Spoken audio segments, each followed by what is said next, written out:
And finally, those 7 sonnets that I promised. My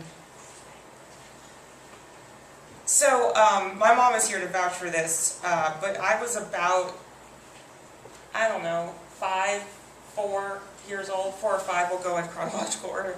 And there was a sound coming from the ceiling of my bedroom, just a weird noise, just like this kind of like, kind of noise. Like maybe it was the TV, maybe it was something else.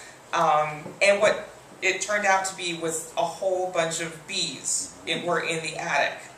Like they came out with like huge lawn and leaf bags full of bees and hives and things. So there's a little controversy about who heard the bees first and recognized them as bees. It was me, obviously. They were right on it. I can hear her mumbling, and she says it was her, and it wasn't her. And my dad says it was him, it wasn't him. My brother wasn't in the game, so. But I'm claiming it was me. But I decided I wanted to write a poem that was sort of like thinking about these different aspects of memory and sort of what's true and what's false, and sort of what's due to the fact that you're the one recreating this event versus someone else. So I kind of started with those bees in the attic and moved throughout different parts of my childhood and adolescence. So it's called Bees in the Attic, and I stole an epigraph from my Lord and Savior, William Shakespeare. When to the sessions of sweet silent thought, I summon up remembrance of things past. As if I'd move enough to make a noise as loud as theirs, those bees, I circled around my whirring bedroom, hurdling children's toys. I thought my lungs would buzz the attic's sound, crescendo, shh, and hum. Went round until I lost my breath, lay down. The ceiling wet, white dark with the hive, I dreamt the comb would spill its honey atop my pink blankets. And when it met my lips, the plaster lath would crack, and sweet dead bees stuck to the stucco shards would sore my face. I drowned in wings and the petite menagerie with the giant verve. So, warm and wrapped, I moved the covers, stood on my toes and reached, and to this day nobody knows I reached. And to this day, nobody knows the stucco's crimson dot came from my tongue. When helping Mom in our small kitchen, I flung the spinach water and the afterflows of faucet drips with flicking fingers, throws to the fogged window above the sink. They clung, and I waited, for seconds until the window wrung itself of green steam tears, and the glass sang the woes of hissing chicken thighs fried in the cast iron pot. And the window sang in Grandma's voice, "Go down, Moses."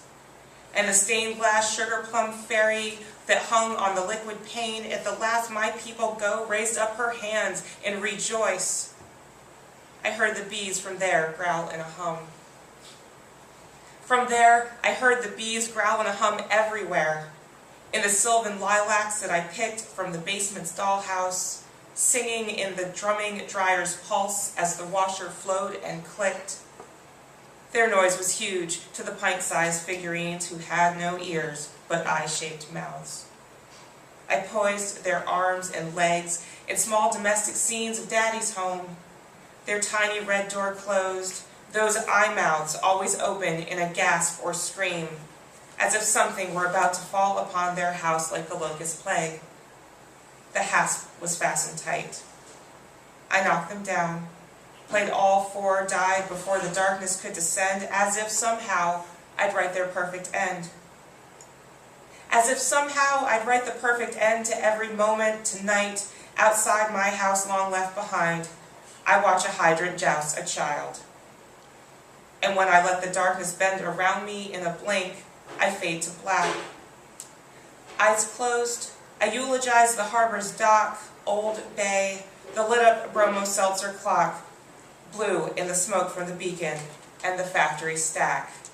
Nights quasi-black against the smoke's bright white. The voice inside my head is talking smack. The coda of today is just tonight, no climax, only here, and the bric-a-brac of memories only fond in retrospect. In them, the spring azaleas genuflect. In them, that spring, azaleas genuflect, wilting, about to die in our little garden. The noon sun bores too hot. Sweat droplets harden, encase my cheeks as new weeds bottleneck the ants in sidewalk cracks. That spring, I cried and checked in mania. I died my hardest, but it never took.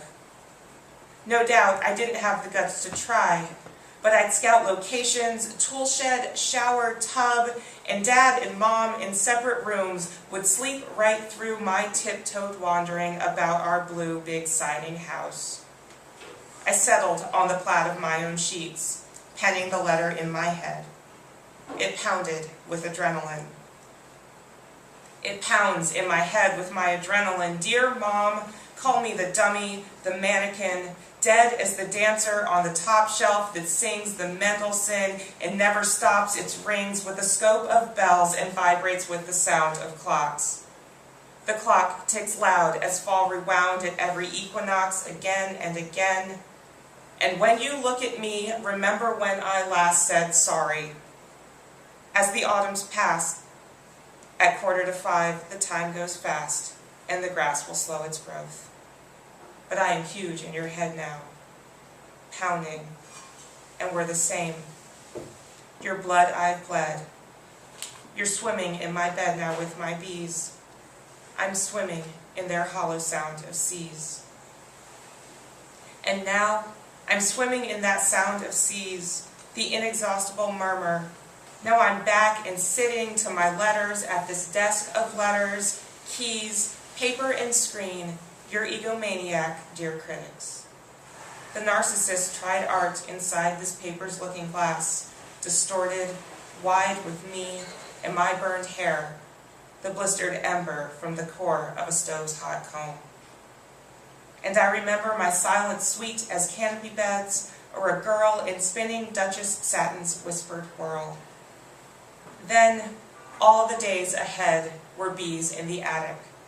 The moment still, unseen, yet heard, ecstatic, promising blood as I stand and now stood, all poised, as if I'll move enough to make a noise. Thank you.